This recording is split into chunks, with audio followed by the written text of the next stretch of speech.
The night of the Gwishin. Jae-hee dragged herself up the last few steps to her apartment, exhausted after a long night of classes. It was Halloween night and the campus had been busy celebrating, but she had papers to write and tests to study for. All she wanted now was a hot shower and bed.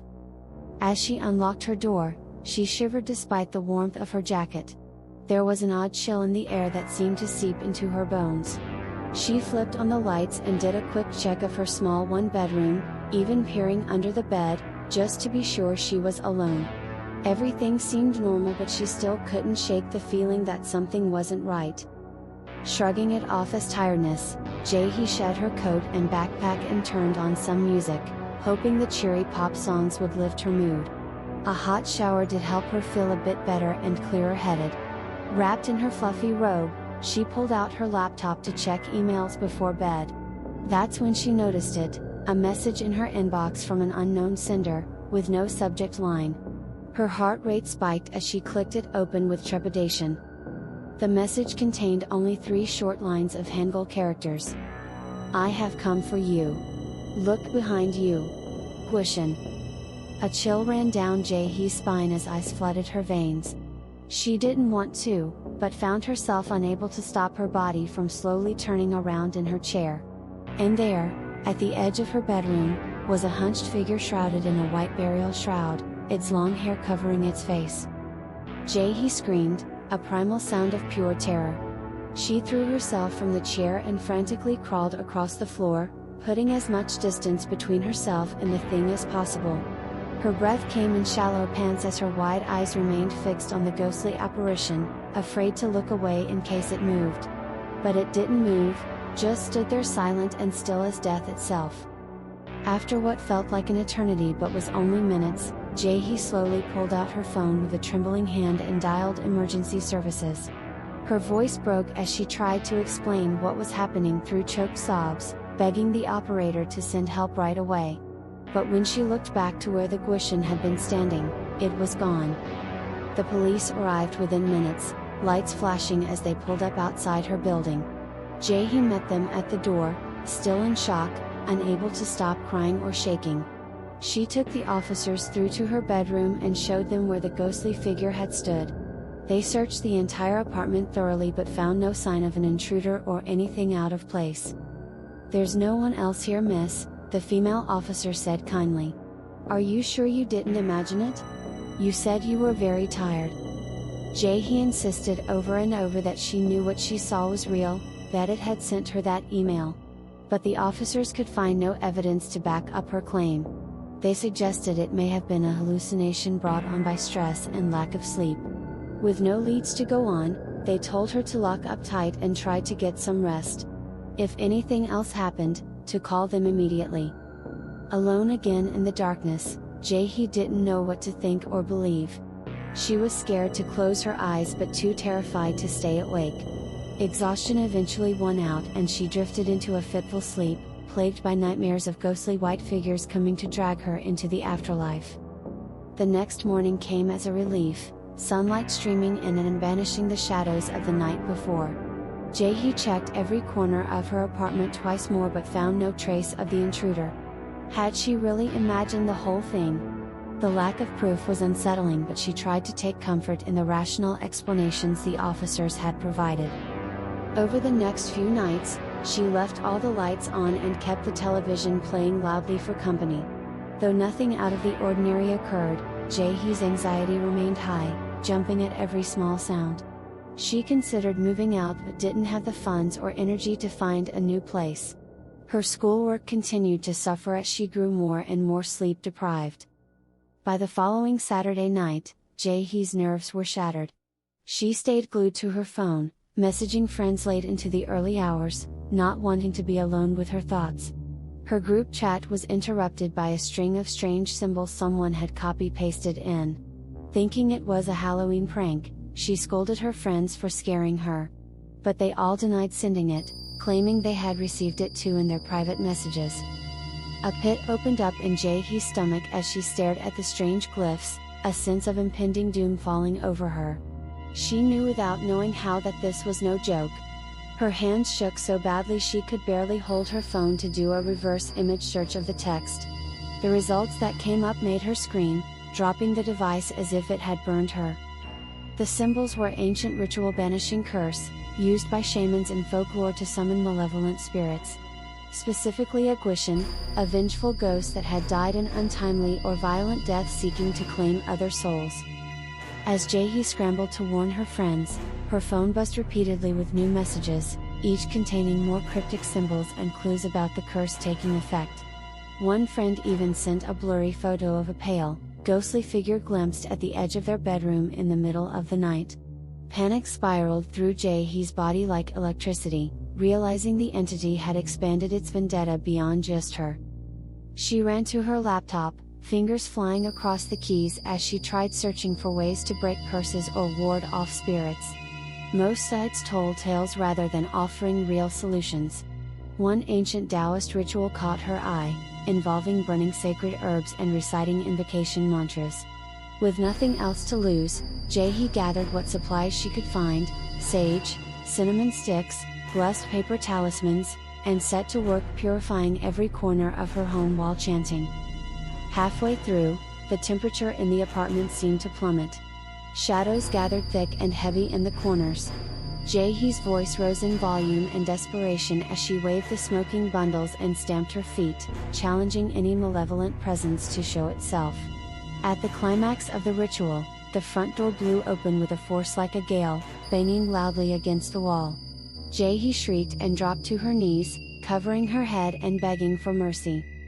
An eerie silence fell, the only sound her ragged breathing.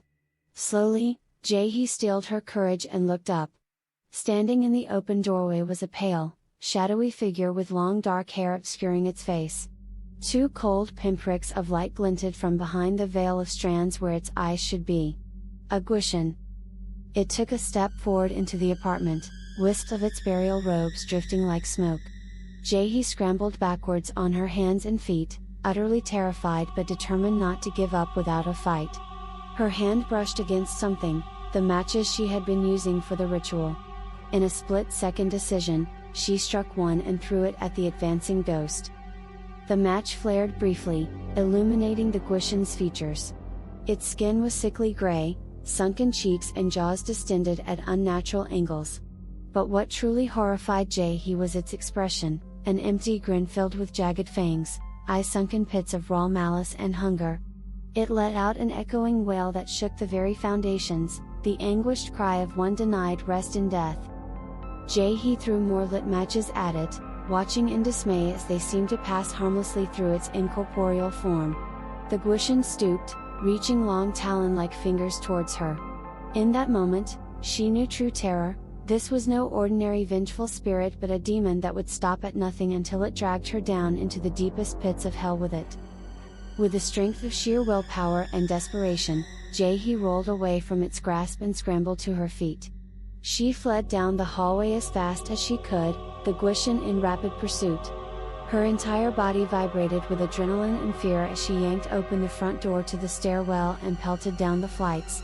Behind her, she could hear its ragged breaths mingling with cruel laughter, sense its shadow gaining on her heels.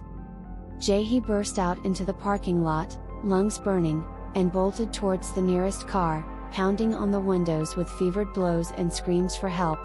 The door unlocked and she fell inside, slamming and locking it shut just as misty talons scratched at the glass. Inside the vehicle, a couple sat frozen in fright, eyes wide as saucers as they took in her disheveled state. "Please, please drive, it's after me," Jae-hee gasped. The couple in the car jumped into action without question at Jae-hee's desperate plea. The driver stomped on the gas, tires squealing as they peeled out of the parking lot. In the rearview mirror, they glimpsed a wraith-like figure dissolving into wisps of fog underneath a street lamp. Jae-hee collapsed against the back seat, shaking uncontrollably as shock set in. The young man in the passenger seat twisted around with concern. "Are you all right, miss? What in the world was that thing?" Through choked sobs, Jae-hee proceeded to recount the nightmare of the past week, the chilling message, the ghostly intruder in her home, and now the demonic Gwishin hunting her. Her rescuers listened in stunned silence, exchanging worried glances. They offered to drive her to the hospital for a checkup, but she refused, insisting they go to the police station instead. Upon arriving, Jae-hee's hysterical state compelled the officers to take her situation seriously this time. They called in detectives and reviewed her initial report, now finding new context in light of further disturbances. While waiting for the inspectors, Jae-hee frantically messaged her friends to make sure they were safe. But none responded, phones going straight to voicemail. The detectives questioned Jae-hee extensively, appearing troubled as more corroborating evidence emerged. They reviewed the cryptic text and images sent to her group, one friend having gone completely missing from their apartment overnight. A search was launched, door-to-door knocking turning up no new leads. As daylight faded, despair grew over what horrors the night may bring. Jae-hee insisted on providing blood and hair samples for occult analysis, hoping some trace could be found to explain or counteract the curse. Late results detected abnormal fluctuations in her adrenal hormones, consistent with prolonged paranormal distress. Though inconclusive, it supported her claims of a very real supernatural threat. Unable to return home alone, Jae-hee accepted shelter in the police station overnight under guard. But no authority or barrier seemed safe enough, not with such a vengeful entity stalking its prey. As darkness descended once more, a nightmare far worse than any dream began to unfold across the city. Night fell like a shroud over the sleeping city. Inside the police station, Jae-hee tossed and turned on a narrow bench, unable to escape her terror even in fitful dreams. Without warning, the power went out, plunging the building into complete blackness. Jae-hee bolted upright with a gasp. From somewhere deep inside came unearthly wails that curdled the blood. Officers shouted and the sound of guns cocking echoed down the hall. Jae-hee fumbled for the emergency flashlight kept under the bench, shaking so badly she could hardly grip it. A dim beam cut through the darkness, revealing wispy forms seeping through walls as if made of smoke. Officers opened fire on the apparitions to no avail, the bullets passed right through the ghastly figures without effect. Suddenly a fearsome face materialized before Jae-hee, mouth agape in a nightmarish rictus grin. She screamed and swung the flashlight with all her strength. It passed through the specter but smashed the bulb, plunging her into total sensory deprivation. Violent breaths brushed her skin as icy talons closed around her throat. Then, a familiar voice whispered in her ear, "Come with me, child. Your suffering will end in the afterlife." Jae-hee knew then this was no ordinary ghost but some infernal deity that had come to feast on innocent souls. As her life faded, the last things she heard were her friends' tormented wails echoing from the deep, calling her down into an eternal abyss of unspeakable torment. The officers found Jae-hee's lifeless body drained of blood, eyes staring vacantly into nothingness. Her phone lit up with a final text, a gruesome selfie of the Gwishin surrounded by various mutilated corpses, captioned "You're all mine now." Its true form had been fully unleashed and no place on earth was safe from its looming shadow. Those who gazed upon the image were doomed to feel eyes watching in the dark, its phantom breath upon their necks, as it claims victim after victim in an unending hunt for souls. The night of the Gwishin was only just beginning.